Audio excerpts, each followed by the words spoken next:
नमस्कार, good morning India के इस खास शो में आपका बहुत बहुत स्वागत है। मैं हूं आपके साथ जया कौशिक। तो बात करते हैं बिहार की राजनीति की। यहां पर कल हमने देखा किस तरह से बिहार में 8वीं बार बतौर मुख्यमंत्री नीतीश कुमार ने शपथ ली। तेजस्वी यादव दूसरी बार उप मुख्यमंत्री बने हैं। विस्तार से कुछ ही पलों में।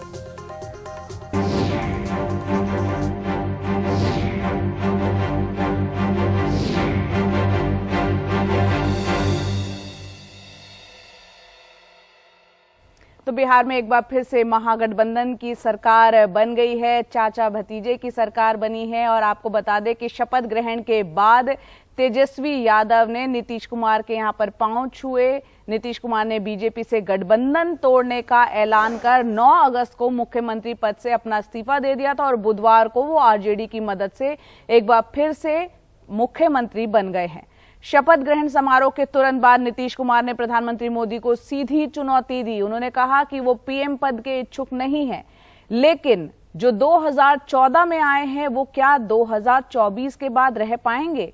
वहीं उप मुख्यमंत्री बनने वाले तेजस्वी यादव ने कहा कि बिहार ने आज वो कर दिखाया जो देश को करना है। हम लोगों ने सदन से लेकर सड़क तक बेरोजगारी की बात उठाई, बेरोजगारों के लिए लड़ाई लड़ी। वहीं मुख्यमंत्री जी के निर्णय से हमें ये मौका मिला है कि जनता और नौजवानों के दुख को दूर कर सके। साथ ही तेजस्वी यादव ने कहा कि रोजगार को लेकर हमारी मुख्यमंत्री से बात हुई है।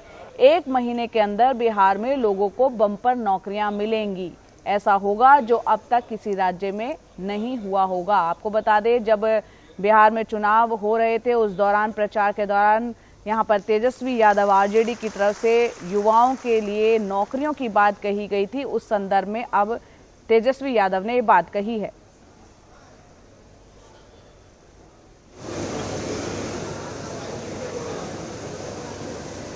तो ये आप कल की तस्वीरें देख रहे हैं राजभवन की। मुख्यमंत्री पद की शपथ लेने के बाद नीतीश कुमार को आप देख रहे हैं। उसके बाद मुख्यमंत्री शपथ लेने के बाद उप मुख्यमंत्री तेजस्वी यादव ने भी कल शपथ ली।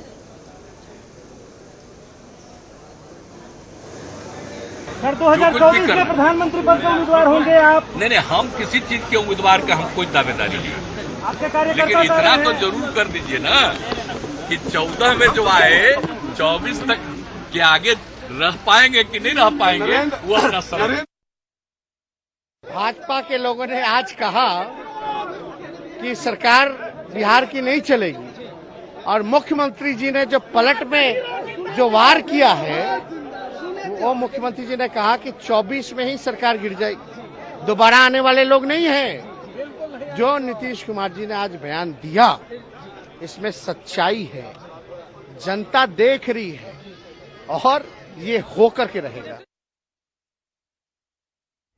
और वहीं बीजेपी से गठबंधन तोड़कर आरजेडी के साथ सरकार बनाने के नीतीश के फैसले से बीजेपी बहुत खफा है, नाराज है। बुधवार को दिन भर पटना में बीजेपी में दफ्तर के बाहर धरना प्रदर्शन की तस्वीरें आती रही। बीजेपी नेताओं ने लगातार नीतीश पर हमले किए। सुशील मोदी ने कहा कि नीतीश दिखावे के मुख्यमंत्री होंगे, दरअसल कमान तेजस्वी यादव के हाथ में होगी और नीतीश फिर तेजस्वी यादव को धोखा देंगे।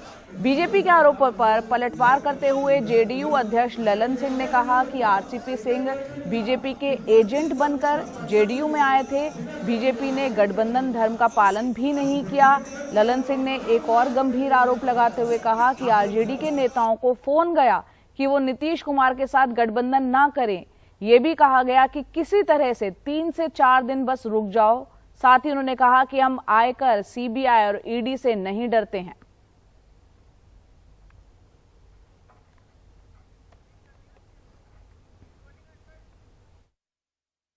कि उनके नजदीकी लोगों ने कई बार प्रयास किया कि उनको उपराष्ट्रपति का उम्मीदवार घोषित कर दिया जाए। उनके लोग आए, हमारे नेताओं से मिले और कहा कि नीतीश जी को उपराष्ट्रपति बना दीजिए, बिहार में आप सरकार चलाइएगा आप लोग। लेकिन जब बीजेपी का अपना मोह में तो हम किसी दूसरे को क्यों उपराष्ट्रपति बनाएं? चीफ मिनिस्टर तो तेजस्वी यादव है। नीतीश जी तो केवल जिसको ट्यूटुलर हेड कहते हैं वो दिखावे के मुख्यमंत्री होंगे। उनकी संख्या 80 है, आपकी संख्या 45-46 है। और लालू यादव के काम करने का तरीका क्या है सब लोग जानते हैं। तो दिखावे के मुख्यमंत्री रहेंगे नीतीश कुमार और असली मुख्यमंत्री होगा तेजस्वी प्रसाद यादव। प्रयास था क्या? विधायकों को कोई तोड़ नहीं पाएगा। प्रयास तो राष्ट्रीय जनता दल पर कल कर रहे थे। आपका तो कुछ संबंध सब जगह है, मुझे पता लगा लीजिए। राष्ट्रीय जनता दल के लोगों को फोन कर रहे थे कि भाई रुक जाओ, इसी तरह 3-4 दिन रुक जाओ। लेकिन ये सरकार लोग उधर करते हैं, इधर कोई उनका एजेंडे नहीं बचा। एक एजेंट था जिसको नीतीश कुमार को पहचान लिए और विदा कर दिए, बेटिकट कर दिए। अब तो बेटिकट कर दिए तो अब कहाँ उनका कोई एजेंट यहाँ बचा है जिससे प्रयास कर। जैसे ही 2020 का विधानसभा का चुनाव आया, आपने षड्यंत्र किया, साजिश की और हमारे पार्टी के एक नेता को, जिसको मुख्यमंत्री जी ने खुद से राष्ट्रीय अध्यक्ष पद छोड़ के उस पर विश्वास करके उनको राष्ट्रीय अध्यक्ष बनाया था, उस आदमी को मुख्यमंत्री जी ने कहा कि इनसे बात कर लीजिएगा और उसको मिला लिए हम लोग के खिलाफ षड्यंत्र में। आगे बढ़ते हैं और बात करते हैं। प्रधानमंत्री मोदी ने बुधवार को कांग्रेस ने जो 5 अगस्त को काले कपड़े पहनकर विरोध प्रदर्शन किया था बढ़ती हुई बेरोजगारी, जीएसटी के खिलाफ, और पीएम मोदी ने उस पर तंज कसा है। उन्होंने कहा कि हमने देखा कि कैसे काला जादू फैलाने की कोशिश की गई। ये लोग सोचते हैं कि काले कपड़े पहनकर उनकी निराशा का समय खत्म हो जाएगा, लेकिन उन्हें पता नहीं कि कितना भी काला जादू कर लें, कितना भी अंधविश्वास कर लें, जनता का विश्वास अब दोबारा उन पर कभी नहीं बन पाएगा। दरअसल कांग्रेस नेताओं ने महंगाई, बेरोजगारी के खिलाफ 5 अगस्त को काले कपड़े पहनकर प्रदर्शन किया था, जिसकी 5 तारीख की तस्वीरें आप देख रहे हैं। राहुल गांधी, प्रियंका गांधी ने काले कपड़े पहने हुए हैं और विरोध प्रदर्शन करने के लिए सड़कों पर उतरे थे। अभी हमने 5 अगस्त को देखा है कि कैसे काले जादू को फैलाने का भरपूर प्रयास किया गया। ये लोग सोचते हैं कि काले कपड़े पहनकर उनकी निराशा, हताशा का काल समाप्त हो जाएगा, लेकिन उन्हें पता नहीं है कि वो कितनी ही झाड़ फूंक कर ले, कितना ही काला जादू कर ले, अंधविश्वास कर ले, जनता का विश्वास अब उन पर दोबारा कभी नहीं बन पाएगा। काले जादू के फेर में आजादी के अमृत महोत्सव का अपमान न करें, तिरंगे का अपमान न करें।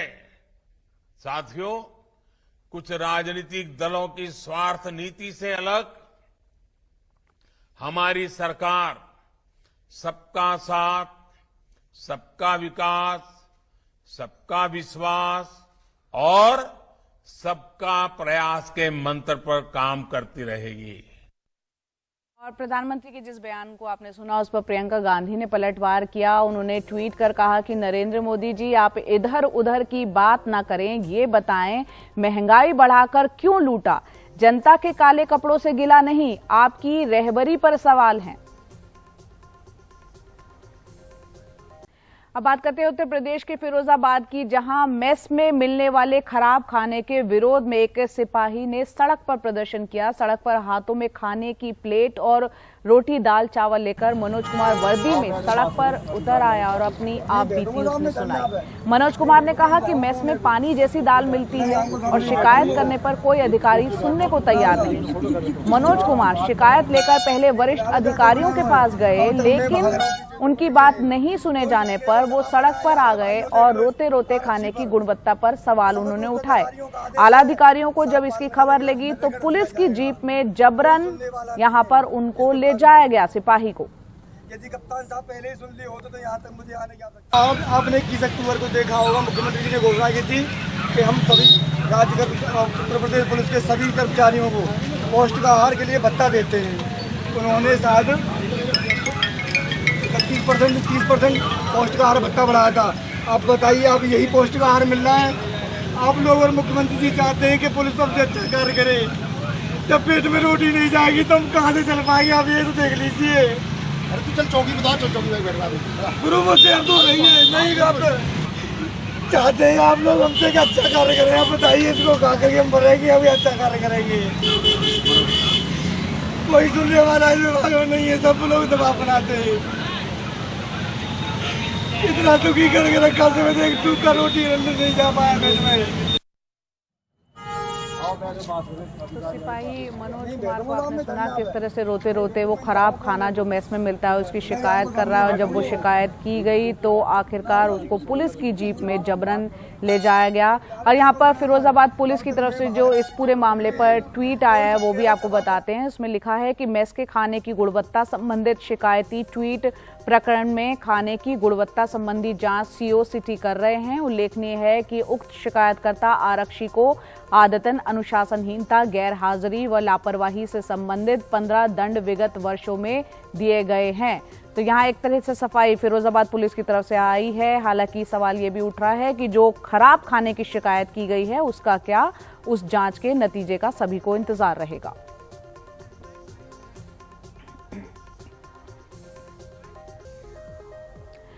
और अब बात करते हैं केंद्र सरकार की। इस साल जो एक अभियान केंद्र सरकार ने चलाया है, हर घर तिरंगा, उसकी बात करते हैं। आजादी की 75वीं वर्षगांठ हम मना रहे हैं, हर घर तिरंगा अभियान सरकार चला रही है, लेकिन क्या इस अभियान के लिए गरीबों से जबरन वसूली हो रही है? ये सवाल इसलिए क्योंकि हरियाणा में कुछ सरकारी राशन दुकान मालिकों पर गरीब लोगों को धमकाने का आरोप लगा है, और आरोप के मुताबिक गरीब लोगों से ये कहा गया है कि अगर 20 रुपए का झंडा नहीं लिया गया तो उन्हें मुफ्त सरकारी राशन नहीं मिलेगा। आइए देखते हैं करनाल से और फरीदाबाद से हमारे सहयोगी सौरभ शुक्ला और मोहम्मद गजाली की ये रिपोर्ट। सरकार का हर घर तिरंगा अभियान विवादों में उलझ गया है।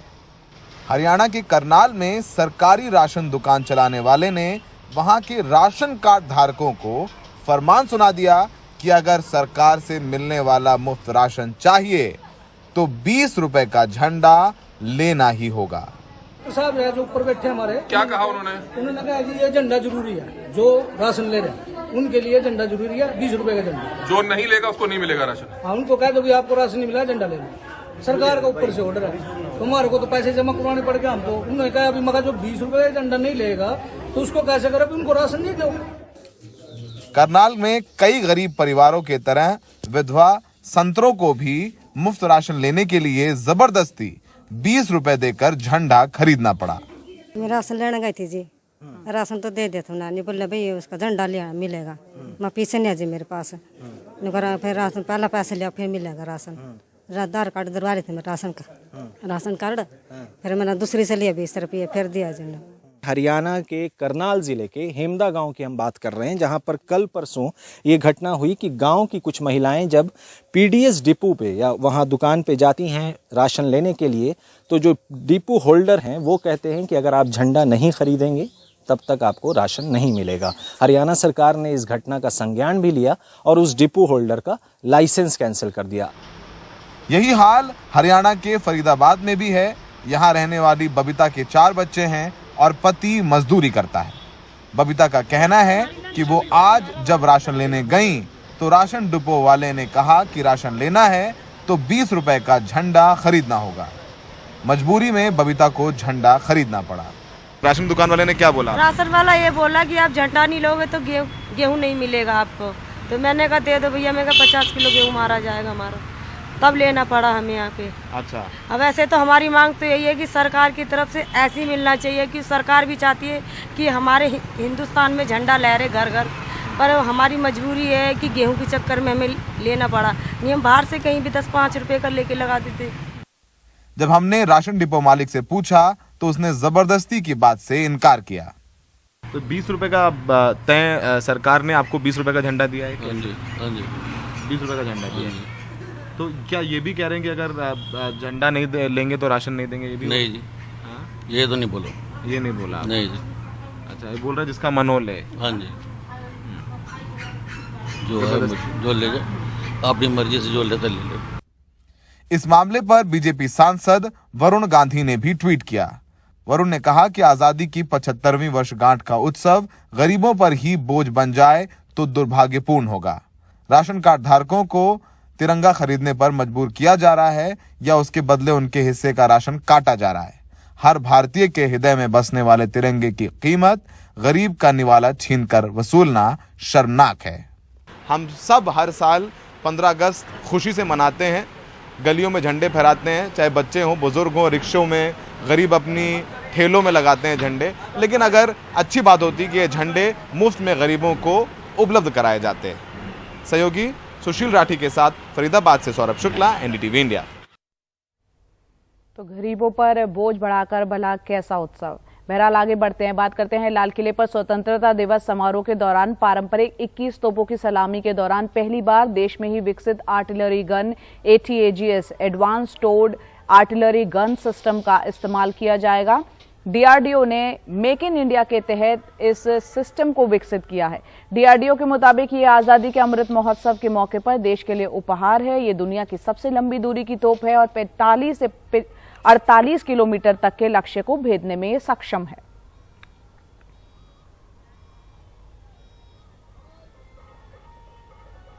और अब खबर सीनियर सिटीजन्स के लिए। रेल किराए में वरिष्ठ नागरिकों को मिलने वाली छूट खत्म कर दी गई थी, वो फिर से बहाल हो सकती है।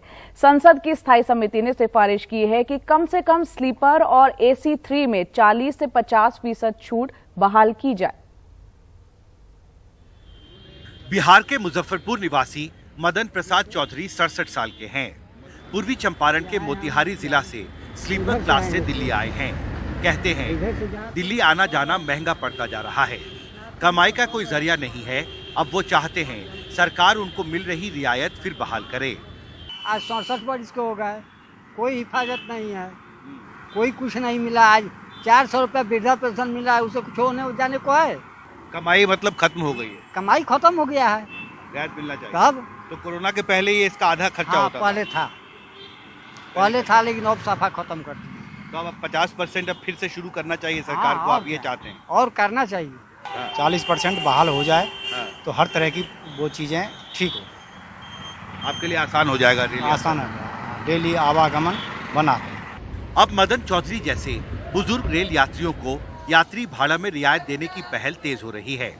रेलवे पर संसद की स्थायी समिति ने 4 अगस्त को संसद में पेश अपनी रिपोर्ट में कहा है वरिष्ठ नागरिकों की कोविड पूर्व रियायत की समीक्षा की जाए और कम से कम स्लीपर क्लास और थर्ड AC में इसे बहाल करने पर तत्काल विचार हो, जिससे कमजोर और वास्तव में जरूरतमंद वरिष्ठ नागरिक रियायत की सुविधा का लाभ उठा सकें।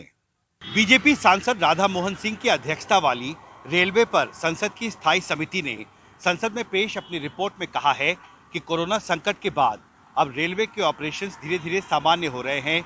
रेलवे नॉर्मलसी की तरफ बढ़ रही है और ऐसे में सीनियर सिटीजन्स को रेलवे फेयर कंसेशन की सुविधा देने पर रेल मंत्रालय को जल्दी फैसला करना चाहिए। भारतीय रेल कर्मचारियों की सबसे बड़ी federation all India railway men's federation भी इस फैसले की राह देख रहा है। इस बात को दावे के साथ कह सकता हूं कि रेल मंत्रालय काफ़ी गंभीरता से सीनियर सिटीजन्स की जो सुविधाएं हैं उनको कंसेशंस को बहाल करने के लिए प्रतिबद्ध है और आप निकट भविष्य में देखेंगे कि ये बहाल हो जाएगा। बहाल हो जाएगा, जी हाँ। आप महत्वपूर्ण बात कह रहे हैं, आप कह रहे हैं कि इस प्रस्ताव पर रेलवे मंत्रालय में विचार चल रहा है। जी हाँ, बिल्कुल, बहुत गंभीरता से विचार चल रहा है और मुझे पूरा विश्वास है कि निकट भविष्य में जो हमारे सीनियर सिटीजन्स हैं उनको जो कंसेशन की सुविधा है उसका लाभ निश्चित तौर पर मिलेगा। अब देखना महत्वपूर्ण होगा कि रेलवे मंत्रालय संसद की स्थायी समिति के रिकमेंडेशन पर कितनी जल्दी अंतिम फैसला करती है। दिल्ली से अश्विनी मेहरा के साथ हिमांशु शेखर, एनडीटीवी इंडिया। जम्मू के राजौरी से खबर, जहां आतंकियों से मुठभेड़ हुई है और आतंकियों ने परगल में सेना के कैंप में घुसपैठ की यहां पर कोशिश की थी। इस मुठभेड़ में 2 आतंकवादी मारे गए हैं, सेना के 5 जवान घायल हुए हैं। आपको बता दें कि दरहाल पुलिस स्टेशन से 6 किलोमीटर दूर है ये घटनास्थल, जहां पर ये घटना घटी है। एनकाउंटर हुआ है, मुठभेड़ हुई है और 2 आतंकियों को ढेर कर दिया गया है, 5 जवान भी घायल हुए हैं। राजीव रंजन इस वक्त हमारे सहयोगी फोन लाइन पर जुड़ रहे हैं ज्यादा अपडेट के साथ। राजीव, क्या जानकारी मिल रही है इस मुठभेड़ से जुड़ी हुई?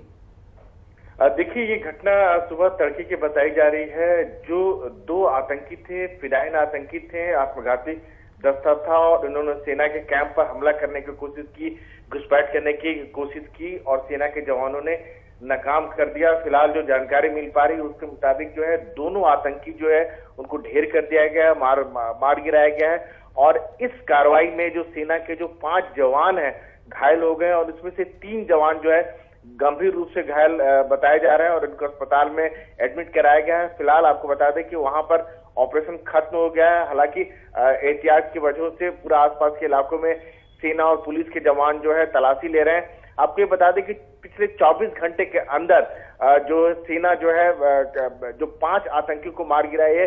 यहाँ 2 आतंकी आपको जम्मू एरिया में और 3 जो है आतंकी कश्मीर एरिया में। तो कह सकते हैं कि 15 अगस्त से पहले जो आतंकियों की जो एक बड़ी कोशिश थी उसको सेना ने नाकाम कर दिया है। यहाँ पर राजीव, आतंकियों की संख्या क्या 2 ही थी जिनको ढेर कर दिया गया है और जो ये घटना स्थल है दरहाल पुलिस स्टेशन से 6 किलोमीटर की दूरी पर, तो काफी सुरक्षा यहाँ पर रही होगी जिस तरह से यहाँ पे नाकाम कर दिया आतंकियों के मंसूबे को। बिल्कुल सही कह रही हैं। ये रजौरी और पुंछ का इलाका कहलाता है, लाइन ऑफ कंट्रोल से एलओसी से बिल्कुल सटा हुआ है। दूसरी तरफ पाकिस्तान है, पीओके का एरिया कहलाता है और यहाँ पर जो जानकारी फिलहाल मिल पा रही है 2 ही आतंकी थी जिन्होंने घुसपैठ करने की कोशिश की, सेना के कैंप पर हमला करने की कोशिश की और जो सेना के जो अलर्ट जवानों थे उनको जो है मार गिराया है, 2 आतंकियों को मार गिराया। इस कार्रवाई के दौरान सेना को जो 5 जवान थे जो घायल हुए हैं जिसमें से 3 जवान की हालत काफी गंभीर बताई जा रही है। सेना ने अभी तक आधिकारिक तौर पर बयान जारी नहीं किया है, उसके बाद ही पता लग पाएगा। लेकिन कह सकते हैं कि जो है 15 अगस्त से पहले जो आतंकियों के नापाक मंसूबे थे उसको जो है सेना ने विफल कर दिया है। जी राजीव, बहुत बहुत शुक्रिया इस पूरी जानकारी के लिए आपका।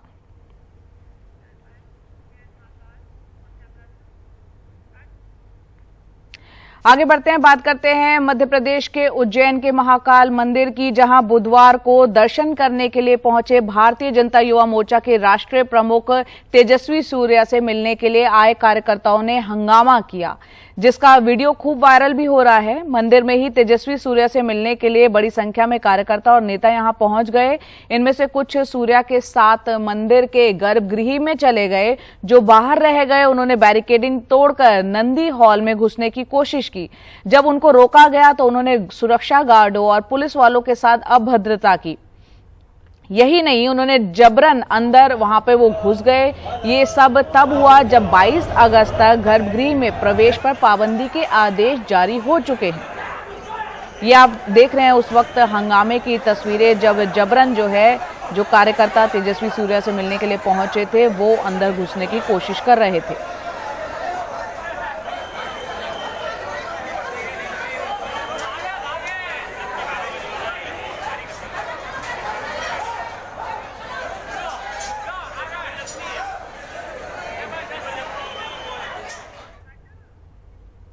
अब साइबर सिटी गुरुग्राम से खबर, जहां एक हाई प्रोफाइल क्लब में एक लड़के और उसकी दोस्त को बाउंसरों ने जमकर पीटा है। घटना 7 और 8 अगस्त की रात की बताई जा रही है। इस घटना के वीडियो में ये दिख रहा है कि बाउंसर एक लड़के को घसीट कर ले जा रहे हैं, फिर उसे वहां पर पीटते हैं बुरी तरीके से। ये पूरी घटना उद्योग विहार के कैसा डांजा क्लब के बाहर की बताई जा रही है।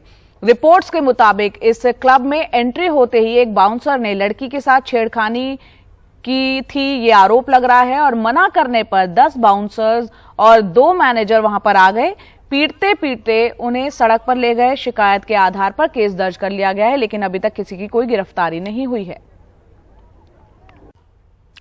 कुछ दिन पहले राजस्थान के उदयपुर में जहां नफरत देखने को मिली, वहां अब भाईचारे की मिसाल देखने को मिल रही है। उदयपुर शहर ने नफरतों की इंतहा को देखा था और ये वही शहर है जहां नुपुर शर्मा के समर्थन का आरोप लगाकर एक दर्जी कन्हैया लाल को जान से मार दिया गया था। अब यहां पर उदयपुर में मुहर्रम के दौरान ये तस्वीर सामने आई, जहां एक आंखों को सुकून पहुंचता है ये देख के। हालांकि ये आप तस्वीरों में देख रहे हैं, मुहर्रम का जब जुलूस यहां पर निकल रहा था और ये जो जगह थी वो कन्हैया लाल की दुकान से कुछ ही मीटर की दूरी पे थी। मोचीवाड़ा की संकरी गलियों से ये जुलूस निकल रहा था। उसी दौरान 25 फीट ऊंचे ताजिए में अचानक से आग लग गई और ताजिया लेकर जो जा रहे थे मुस्लिम समुदाय के लोग उनको जो है इसकी भनक नहीं लगी थी, लेकिन जो आसपास छतों पर लोग थे उस जुलूस को देख रहे थे, हिंदू समुदाय के जो लोग थे वो उस खतरे को भांप गए थे। वक्त रहते हुए उन्होंने पानी डाला घरों की छतों से और आखिरकार उस आग को बुझा दिया गया। एक घटना जो एक बड़ी घटना में तब्दील हो सकती थी उस वक्त रहते हुए जो है टाल दिया गया। एक भाईचारे की मिसाल देखने को यहाँ मिली है। कल इस वक्त जब हमारे मुहर्रम निकल रहे थे उस वक्त अचानक शॉर्ट सर्किट से आग लग गई। उसी वक्त अल्लाह की तरफ से इन्होंने हमारे साथ मदद की। इनके बच्चों ने कटोरियों में पानी डाला। सबसे छोटे बच्चा है जिसने भी एक कटोरी में लाके और हमारे उसमें पानी डाला मुहर्रम पे। भाभी जी ने अपने न्यू ब्रांड साड़ी सोचा भी नहीं कि भाई 2-5 हज़ार की होगी और एक इंसानियत के खातिर इन्होंने अपनी साड़ी मुहर्रम पे रखी और इनके हस्बैंड ने बड़ी बाल्टियां भर के पानी डाला और उस हादसे को बचाया। और एक सबसे बड़ी बात यह है कि एक इंसानियत को बचाया।